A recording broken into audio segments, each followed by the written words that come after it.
Welcome to the Biz Owner 360 podcast, where we explore a variety of topics to help you grow your bootstrapped business. I'm your host, Brett Trainer. Each week, I have a conversation with leading experts in the areas of growth, execution, leadership, wellness, productivity, and others. This is not the typical podcast.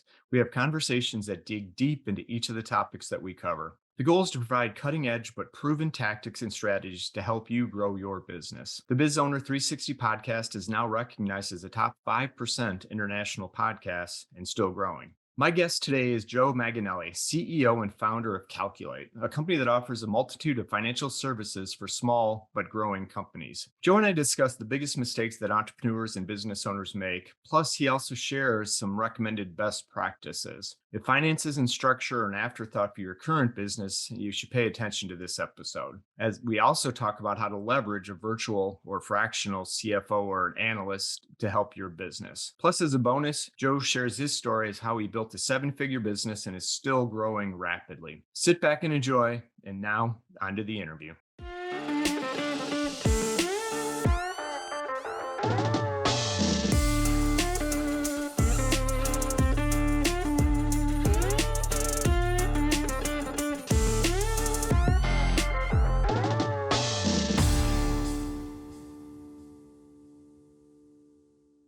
Hey, good morning, Joe. Welcome to the podcast. Good morning. Thanks for having me.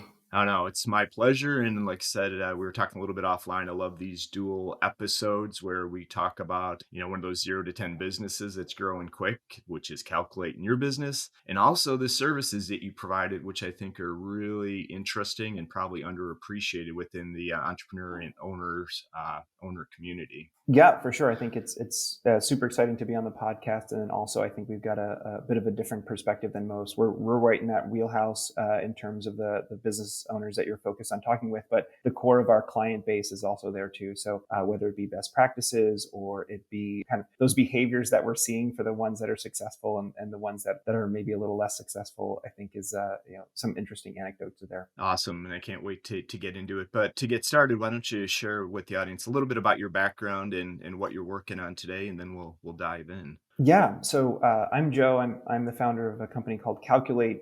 We describe ourselves as handling the number side of the business for startups and growing companies. Getting there, my background's a little more atypical. I actually have an engineering degree and decided to go a little bit more of the business route. But I think it's been useful in my trajectory to kind of have a little bit more of that scientific, a little bit more of that analytical look at things. So after school, I ended up at Goldman Sachs and was placed into more of an internal financial function where I helped management really make decisions with numbers, build budgets, do projections, those type of things. So really a core FP&A or financial planning and analysis role. I spent some time there and then moved on to another firm called Perella Weinberg Partners, where I did very similar things, but in a smaller setting. So ran the firm's budget annually, worked very closely with the management team around the numbers of the firm. What I found over that time is I really liked the work, but was always sort of craving something a little bit more, really liked the idea or the ability to kind of build something of my own. Had business ideas that never really got off the ground. I won't share them to spare myself the embarrassment now, but ultimately realized like, hey, I've got a pretty good skill set here in the number side of things, and would talk to some friends or acquaintances about how,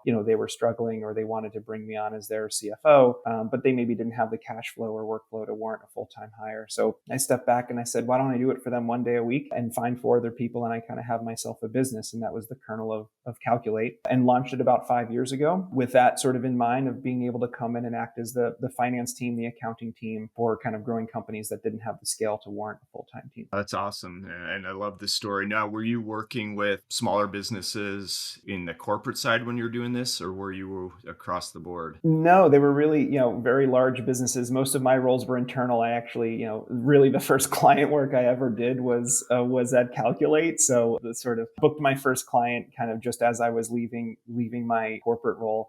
So I sort of have a very atypical role here. I run a services business, but never worked for a client before starting it. You know what? I'm finding it that what you don't know is probably a benefit these days. Yeah. I wasn't scarred. I wasn't scarred by client service to start this. It's scarred, and what I'm also finding is, right, that you're not following the traditional path. You're not doing things the way, that used to work, what I would say used to work, because I spent a lot of time in the enterprise or corporate side, bouncing between startups, but Yeah. then realized, in the digital age, right, we're in now, that there's a lot of things you can do differently to grow your business quicker. And if you follow the traditional path, I have to hire 6 salespeople, I have to do all these things. I think what you're offering is a key piece to these small and growing businesses as well, that we never talk about. But before we get Yeah. into kind Yeah. of the services and how that evolves, so how did you take it from you doing this as a kind of a fractional CFO, if you will, or an analyst, to now you've got a growing business? I know it's a pretty big leap, but what was Yeah. how did that start to gain momentum, and when did you think, man, I could actually start a company off of this? Yeah, so really, like, I had the ideas together, and I was working in an investment bank, even if I wasn't a full banker. So there wasn't really time, kind of even moonlight. I was doing 70 hours a week or something like that, and also wanted to see my wife occasionally. So there wasn't a ton of time to do those types of things. So I sort of just jumped off the diving board into the deep end, started talking with some folks, and ultimately just sort of like built it up over time. So my goal was kind of giving myself 6 months to see if I can even start paying myself. Fortunately for me, I had kind of gained enough business where I was able to hire actually a full-time person by that. And so I think the thing that I didn't appreciate beforehand, which has been a really key part of the business, is sort of the recurring nature of our work. I came in there, was doing a pretty good job, and the clients were pretty sticky. And so I've signed a client and they're pretty attached to us. And then I signed another one and it's pretty cumulative. And, that's one thing I sort of didn't appreciate as much, and has been a core function of the business to date. And I think a real part of our success is, do a great job for the client. They keep wanting us to do more and more work, and then, find someone else, and it really adds up. Yeah, no, 100% agree. The more reoccurring revenue you can get, the more predictable it becomes, easier it is to manage. And, in those early days, was it a lot of word of mouth that you were getting customers? How were you getting your first Yeah, customers? I would say today is really word of mouth even more than the original. The original was like me going to some sort of terrible event at some bar where I talked to like 40 people. And then my wife and I, after the event, I'd come home and we'd judge the worst business cards out of it. It was like a fun little game that we would do. And it was like, the first couple clients were not great, or,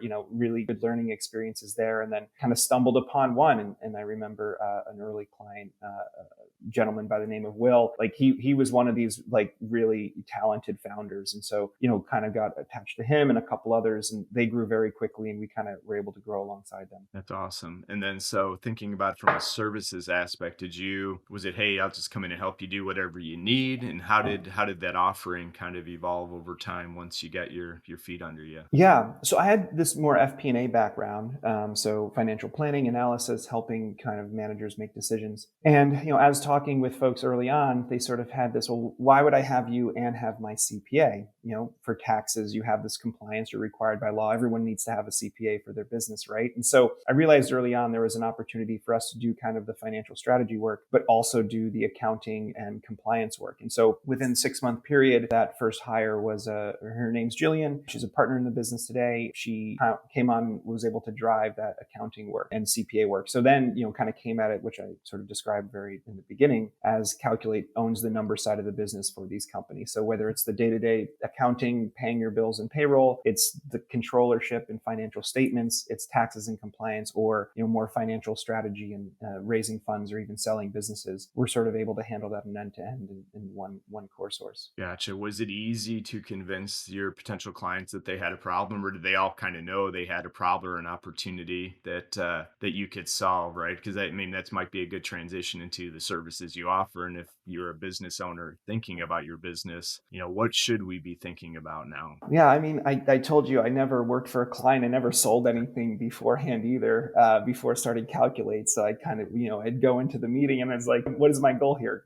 Convince them I'm smart and capable, and convince them that I'm likable. And that was like half the battle. So that was sort of like the first couple clients. And I mean, even today, that's a big part of it. Like, we want to work with people that we like being around. We're pretty strict in sort of who we bring on, in the team and really focus on culture here, but then also who our clients are. So yeah, so sort of like, brought on the first couple clients, and in terms of what they needed or what they felt the pain, a lot of them feel this void, or two voids. One is just the compliance side of the business. They need a better handle on the taxes and accounting, and then the other side is they usually have some sort of void that they're feeling where, hey, I know the business is running, but I can't really have sight into it. Or how, you sort of have the managing a business by gut, which is a lot of the, founders that you're probably talking with, but being able to get a little bit of more objective measurement around it. And that's sort of the basis of even the name Calculate. And I know it sounds kind of corny, but I Yeah. called the company Calculate because I want our clients to be more calculated about the decisions that they're making. And so sort of that engineering scientific background kind of comes with that too, of like, let's take your subjective abilities as a manager or a business owner, and let's pair them up with some objective measurement to really get a good idea of how to build and grow and execute business. Yeah, no, it makes a lot of sense, and the name is perfect, right? I mean, because sometimes we overthink it, and I think we talked offline that I just rebranded kind of my business and the podcast to Mhm. Biz Owner 360 because that's what we talk about is biz owners and business in 360, whether it's personal or financial or growth, whatever it is. That's what we want to be that resource for. Yeah. And some of the other names, which I liked, just it didn't. It was Yeah. overcomplicating or overthinking it. So I love Yeah. the name. I think it makes a lot of sense. Yeah. And, One, sorry, I just interrupt you. This, you yes. might find this funny, is like, okay, the companies Calculate, relatively clever and that kind of thing. And then we got some branding work done, which is the brand that you have today. And sort of the primary color is red. And I was like, a little worried about the red. And I asked some folks around, and I asked like 10 people about what they thought about it. And they really liked it. And one of those 10 people was an accountant. And he's the only one who had a problem with the Oh. red. The red being that In your the business red. is in the red. Yeah, you're having trouble. And so since the only person, since my core client base here would be people who don't have accounting backgrounds, I thought keeping the red would be just fine. Yeah, it's a nice play. It's actually a really good looking website. I'm just looking at it as Yeah. we go through No, it, and thanks. yeah, I like the play on that in the red. It makes sense, and so if I'm thinking about it, right? Because I think it's easy. You start the business. It's not that big. You can handle the finances yourself. You may have somebody help you file the taxes, etc. So kind of from your perspective, now that you've been doing this for 5 years, what are some of the best practice? So if I'm a smaller company, solo shop, but starting to get some traction, when do I start to think about the financial side of this, and what can I do early on to, because I'm a big believer in building the infrastructure. You don't have to Mhm. overcomplicate it early, but what are some of the early building blocks so I don't have to come back and reinvent and build things once I'm at a couple million in revenue? Yeah, yeah, and I would actually, maybe give you a bad answer here. I'd say, if you don't have sort of external investors or some sort of need for compliance, like if you need to get an audit annually or you need to go through a due diligence because you're being invested, okay, bring on someone like us. If you don't, I think keeping costs low, having a good sort of CPA by your side who can keep you in line, that person you shouldn't be talking with once a year. You should be talking with them at least quarterly about how Quarterly. the business is doing, and going through, just understanding the numbers, and making sure you have a handle on your cash flow. So once you kind of get to that couple $1 million mark, and you sort of, let's say as the founder or owner, are now having a lot more fragmentation of your time where you're not able to actually be involved in every little piece of the business, is where that, we think that threshold comes up. And then again, it kind of comes with those two kind of themes. So you're at a few $1 million in revenue annually. You now have a set of lieutenants who report to you, right? And they're running different functions, just as one of those functions is sort of the number side of the business. So whether it be kind of the day-to-day accounting and bill payment and that sort of operational accounting work, super important to make sure that's tight. And that's where we're able to step in. And then the other side around like those financial insights, right? So you can't just sort of say cash in must exceed cash out every month, right? You need to have a little bit more planning as you think about it. You're growing, let's say, who am I hiring? What are those roles? When are they coming in? How does that impact cash? And depending on your business, I mean, looking at our business, we're a growing services business, but our costs certainly run ahead of our revenues. Like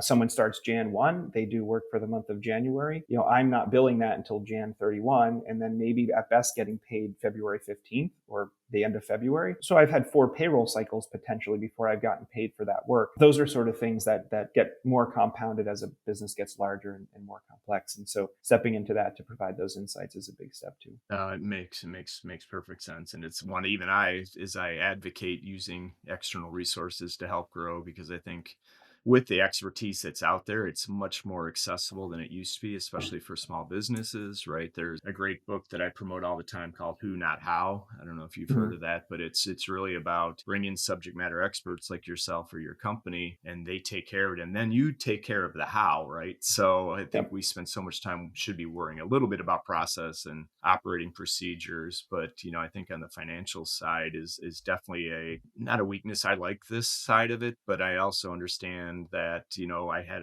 somebody from private equity on not too long ago talking about, man, if you're looking to sell your business, it's a scramble for most business owners because it's not set up that way. And so part one is the question, right? Even though you're not thinking about selling, kind of build it Mhm. as you would be. And then two, where are people leaving money on the table, right? Because I know we've had through the pandemic, is there loans in some other areas. So I know it's super broad, and I'm hitting you with a couple, but I'm just kind of curious because I'm sure from a less sophisticated eye, right, you're losing money or you're leaving money on the table, and where are some of those areas that we should be paying attention to? Yeah, those are two great questions. So I think the first one about, like, if you're not thinking about a sale, you should sort of build the infrastructure for the sale. I think that's hugely important. We've worked with companies where sort of deals either fell apart or became a lot more complex because companies just didn't have the right infrastructure in place, and deals like to move quickly. And sort of having to push up against that momentum because you haven't had effective accounting for 4 years is really a bummer, right? I'm going to go sell my business, and my buyer might walk because I need to spend the next 2 months getting clean accounting so they can actually feel comfortable with what they're looking about. So I Right. think that's exactly right. So bringing in someone as you're getting to sort of into the seven figures, and sort of, hey, you don't know what's going to happen. Something might walk in the door. Having the right foundation in place, and having the right financial story, even if you're not thinking about a sale, is super. And then your second question, I think, is a little bit different, of like where folks are leaving money on the table. I think I'm going to go back to the point about like bringing in some specialists or outsourced functions. I think a lot of times, even I fall folly of this too, where I've got a problem in the business. Immediately I go to, oh, I need to hire someone, right? And so right now I feel like I've got a little bit of a void in the sales and marketing function. So I should go and hire someone. Well, it's not a terrible idea, but is it the best idea, right? Well, A, it's not really a full-time job. B, I don't know how to hire a sales and marketing person. I can hire an accountant all day long. I'm really good at that. Hiring a sales and marketing person is something I'm not necessarily good at. So there's I think, a high tendency for owners as they're building up their business and it's growing to think that a new hire is going to solve the problem, and particularly a hire that's outside their core competency. And so it may not be like, oh, I spent too much money on this thing, but it's going to come with inefficiencies. It's going to come with distractions and things like that, where I think like those types of hires can weigh you down, even though they're well intentioned. While probably the better solution for Caculate in this instance is to go and maybe find some freelancers or find an agency who can help us with some of those needs. I can ultimately spend less money than I would on a full-time hire, and I'm probably going to get a better value because they know the ins and outs of it. Yeah, no, 100%. And as you say that, I don't want to say this as a shameless plug, but with my business, that's 100% where I'm focusing on now, is helping these businesses bring in these part-time resources, right? Because you may know what you need, but how does it work with the other two? And if you spend two resources on, do you really need a social media manager when you don't have your messaging and positioning and Yeah. alignment set? And do you have somebody that's actually going to be able to process leads as they come through? So as I tell people, it's not rocket science to do this, but it is not one dimensional, right?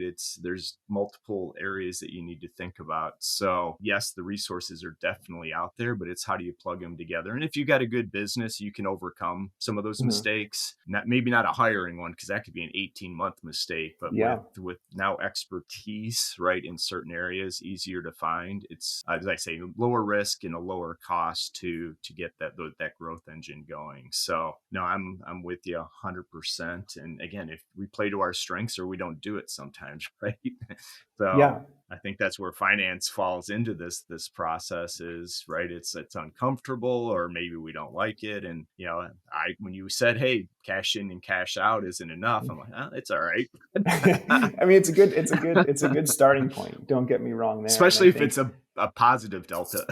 yeah, and it depends. There's a wide variety of owners and founders out there, and I'd say our sort of two best clients are two types. One is that like Wharton MBA who's really good at finance and numbers, but but they understand the importance of it, and they know it shouldn't be their core competency. So Right. let us come in there and sort of run that for them, and give them a platform for it. And then the other is, maybe the more creative type, someone who really knows the product and market or things to that nature, and they understand this is outside of their warehouse. So bring in some experts to really drive that and run that side of the business, so that they can focus on what their good qualities are, and not try to, like, the old square peg in a round hole in terms of trying to figure out numbers when their words are creative or something like that. Yeah. Yeah, because that's definitely an area that you don't want to be creative in, is the finance and accounting Yeah, aspect. we don't Other like areas you that. can get a little bit, but this is one you should No, absolutely pay attention to. And no. and again, we talked a little bit offline. A lot of the founders and owners I work with, this isn't necessarily a priority, and it's always after the fact coming in, or they're getting too big, or they're looking for a deal, or they're looking to grow through acquisition. And I think just getting that, is it something that you guys would do, where you would help a company just set up an infrastructure and then do kind of a part-time and grow with them? Or are you looking at, hey, once you get to seven figures, we will get more involved at that point? Just more curious of where Yeah, and how you guys get yeah. involved. No, it's a great question. Yeah, it's a variety of things. I say, it depends on the type of business too. Like, let's say, a technology business with like kind of lighter assets, like they just have less accounting, so maybe there's less of a need before that kind of seven-figure time frame there. But let's say an inventory-based business like an e-commerce, where we've got a lot of work there, managing inventory and COGS and all of the payments that come around it, and your third-party logistics provider, all of those things, are a bit more a volume of work. And so getting involved a little bit earlier there helps, or is important. And then we deal with a variety of businesses, particularly ones that are in the venture space. And so I kind of mentioned before, let's say you're preparing for a deal, or you've just raised money and now you have kind of more sophisticated investors and a board. So being able to come in and for us, some of us have sat on boards, right? And so we kind of know it from both sides, to be able to provide the infrastructure there and be able to build it out, so that when it comes time and you've got to move quickly, you've already have those pieces in place, which we get good feedback on. No, which makes sense. And just circling back to the who, not how, right? As we start to bring in different expert specialists, how does that change? Because I've actually had some founders on here that are building or running multiple eight-figure companies with five people, Mm-hmm. but been bringing in some outsource. If we think about future companies being more like a movie production, is the analogy I've used, right? You got hair and makeup, stunts, everybody that comes together to build this thing. From a financial standpoint, nobody's really necessarily an employee. Does that make it more complicated, or does it make it easier to manage? I know I'm putting you on the spot, but I'm just No, it's curious, fine. because I'm seeing more and more of this. And so how do we think about structuring something like that? Yeah, I guess I'm going to sidestep the question a little bit, because I think it depends on your type Yeah. of business and what you're doing. I think in the creative spaces, that's going to be the mold. Us accountants tend to be a little bit more conservative and finance people, and so to be talking about like on a freelance or part-time positions is a little bit of a harder sell. And also, I think we want to be able to commit to a consistent team for our clients. It also kind of makes me think the question a little bit of our frame of mind, right? Is sort of this post-war economy where someone got a job and they worked for a company for 30 years and they did 10 different roles in that, and sort of the company and the person can kind of mold to each other. And I think we're finding in the last like 20 years or so, we're actually moving to kind of a little bit more of a pre-war economy model, where, hey, you developed a skill, you're a carpenter or whomever, and sort of when your skill was in need, people came to you. And I think we're seeing a lot more of that, of specialization of skills, identifying your own personal brand as well for some of those solopreneurs and freelancers out there. And I think you're hitting it right on the head. There's more and more of that, because I think there's actual inherent value in being able to focus on your good skills. But you probably remember your economics class, right? First week of economics, you're hearing about the Portuguese making wine and the English making sweaters out of wool, and how you focus on what you're good at and you create efficiencies and economy. And so this is that same thing. Yeah, no, I think it makes sense. And I'm starting to see, because I'm doing kind of eating my own dog food, drink my own wine, whatever you want to say. And so I started to bring in some of these experts, and one of them is, in the training and development side, to help me with a couple of things. And she's always viewed herself just as that contractor, right? Hey, I do a few Mhm. engagements at contract, but she's now starting to think of herself as a business versus just a contractor. And as we get, I mean, like Fiverr and some of these design studios, right, where it's a one for one time, hey, here's a fee, do the design, blah, blah, blah. We're going to see people that do like Salesforce.com, or these very specialized skills are going to start to become independent that we've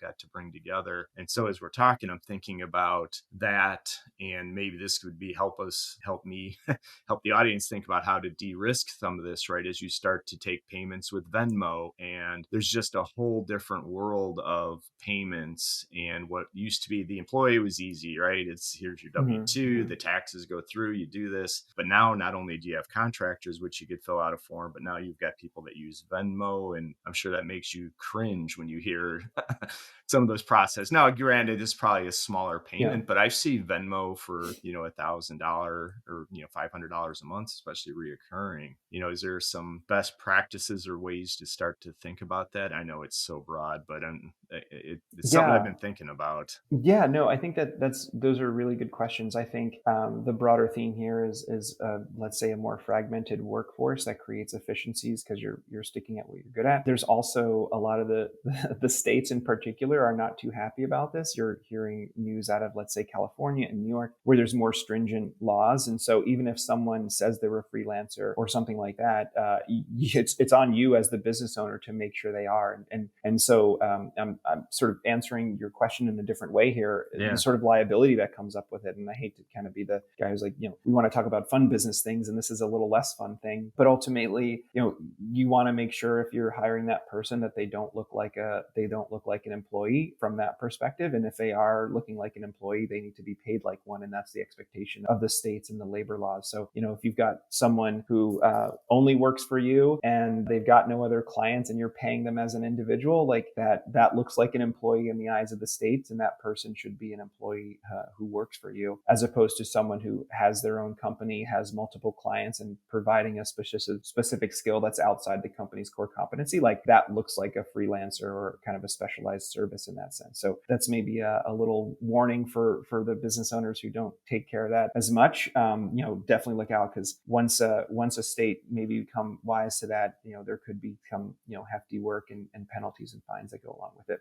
No, I think it makes sense, right? Because you don't want to get bit by that down the road, and a Definitely little not. bit of a prevention. And yeah, because I mean, it's interesting. The way I used to think about it, or maybe I was taught this way, was right. If you work less than 32 hours and you weren't full time, that's a full time part time. But now, if a business owner, I need to think about, right, if they're only working 20 hours for me, do I have to verify that they're working for? How do I verify that they're not just an employee disguised as a contractor? Right. I know it Yeah. could be Make sure state you've by got, state. Go ahead. yeah. But yeah, just make sure you have those contracts in place, right? And if you don't have contracts, and then all of a sudden someone, what you thought the project was ends, and that person files for unemployment in the state, says, I never knew you were employed here. Now you've got the state auditors who are looking at you and things like that, where, just crossing a couple more T's could have got you in a place where, everything was buttoned up nicely. Yeah, I mean, I see a whole different side of your business that could help because even with what I'm doing, there's a lot of international to it, right? Because it's Mhm. everything's virtual,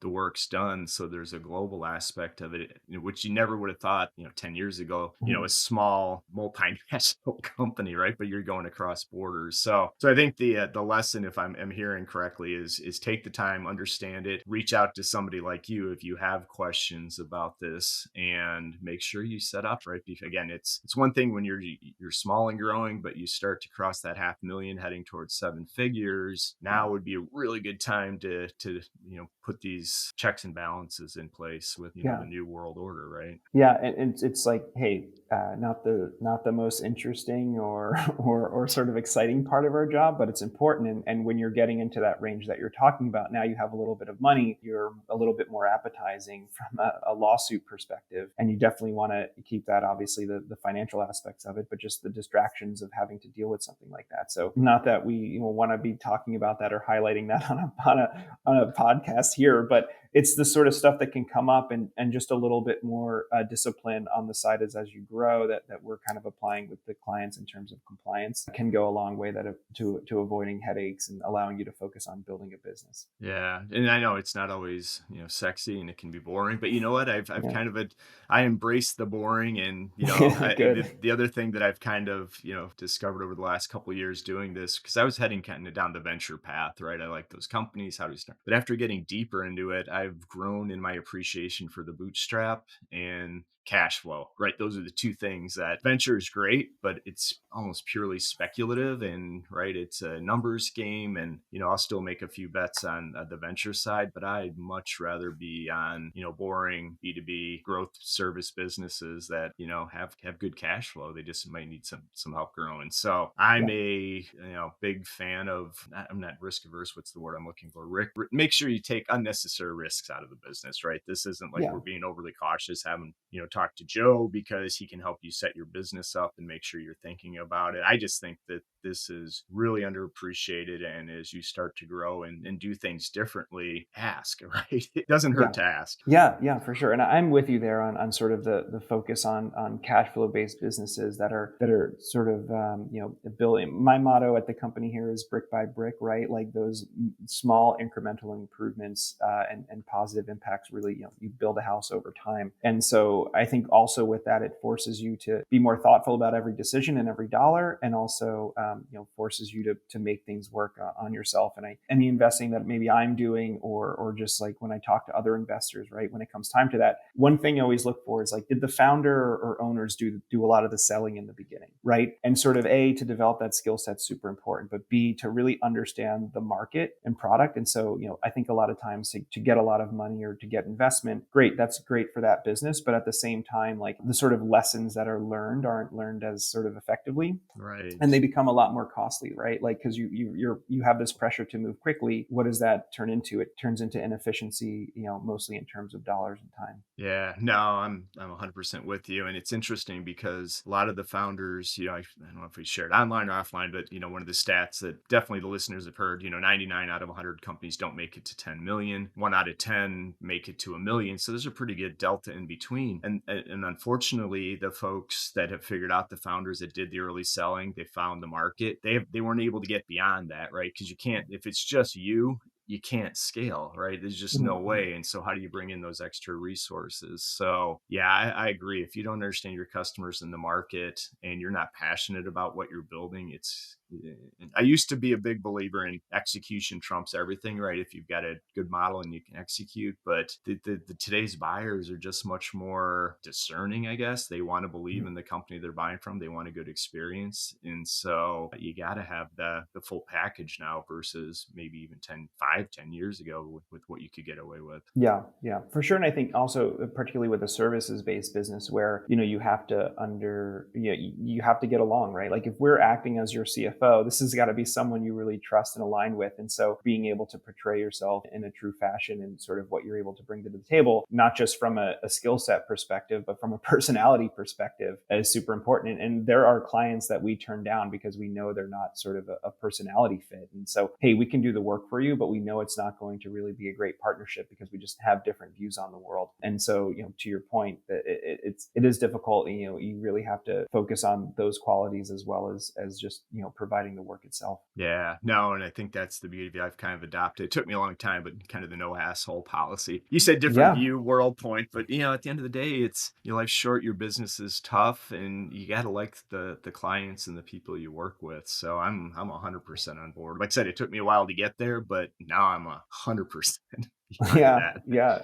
Yeah, no, for sure. And I think, along with that, retention, you use the term like, are you happy, or keeping people happy in the role? And I think, I don't know, maybe I'm not a particularly happy person, so I don't think about it as happiness. I think about it more as fulfillment, right? Are we able to provide a fulfilling environment and a fulfilling roles for our folks? And I think a part of that too is like who they're working with and for. And so, I think the zero asshole policy is very important, to use your phrase there, and one in which like we're living by. And if we've got a particularly difficult client, why would I force my people to kind of work with that person? We want to create a fulfilling environment for them, and that comes in many forms. And one of the most notable is the people they're working for in terms of their clients. Yeah, no, 100% agree. And this has been super informative. And like I said, it's been too long for me to have somebody come on and actually teach us and talk to us about the basics of financials. So, what else? Have we not covered anything that you think that business owners should be thinking about, or we touched most of the basics? I think one thing you had mentioned earlier, but then we kind of went on to a different point. I think is interesting. Is like I think really you're going to have a lot of ideas, and we see this with our clients and even our business. I think if you can kind of maintain or have that kind of guiding light, if you will, of like for us, it's owning the number side of the business. And so for a lot of it, it comes with us just doing the finance and accounting directly for clients. But there's also opportunities that come along with that. And in many ways, they should be complementary. And so I think if a company's deviating too far from that sort of guiding light too early, it can be difficult. So for us, like a complementary service is like, okay, if we do a good job for our clients, they grow out of us, right? So we've actually added a recruiting arm. So we're filling roles for controllers or staff Interesting. accountants or CFOs, whether they be clients that are growing out of us and need a full-time support, or, just other folks who are out there and companies who need the help. And so, that's been a great positive impact for us in terms of that. And it's still kind of around that core competency. Our clients are going to talk to us first about that when they have those needs. And so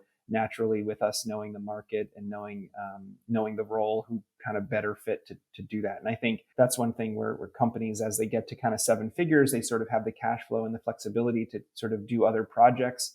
And I think just centering yourself is like, is that the core kind of competency of the business, or around that guiding light is important to keep sight of. Yeah, it makes sense, and I love that aspect. I love adding the service side of it too. I mean, you guys are services, but it makes sense. You're right. You know what that business needs. You've got the network with folks that can fill Mhm. that gap. Why would you send them out to somebody else to go hunt and find a CFO when they're ready for it? So no, I think it makes a ton of sense. Yeah. So Hey, we're able to monetize losing a client too in cases. So, exactly. not the worst business model there either. No, and the way like I talked to, I've said I'm heavily 100% focused on the 0 to 10. Right, we get to 10. You're not that I am wishing you well, but then there's different set of challenges and different Yeah. sets of folks that can help you. But Yeah, that's a good problem, right? If you get there, then it opens up some things for you. So, for sure. Joe, super interesting and long overdue to have this conversation on this Yeah. podcast. So, if folks want to learn more about you or Calculate, what's the best way for them to get in touch with you? So yeah, calculate.works. Our information's on there. Reach out to us. Would love to talk about anything. I think the good thing, bad thing is I just love to talk shop about businesses. So if you've got an interesting problem and just want someone to talk to about it, I'll definitely be your victim there. We know where to find you now. Yeah. Joe, I'm gonna have you back on maybe in 6 months as we talk about and get Uh, deeper into this new economy that we're working on, and maybe there's some other strategies we can go a little bit deeper in once we get there. But definitely want to have you back on because I think we scratched the surface on a lot of this, but I think there's some areas we can definitely go deeper. Definitely would love it. I mentioned before, been listening to the podcast, super excited to be on, and looking forward to talking more in the future. Awesome. Appreciate it. Have a great rest of your day, and we'll catch up with you soon, Joe. Thanks so much, Brett. Take care.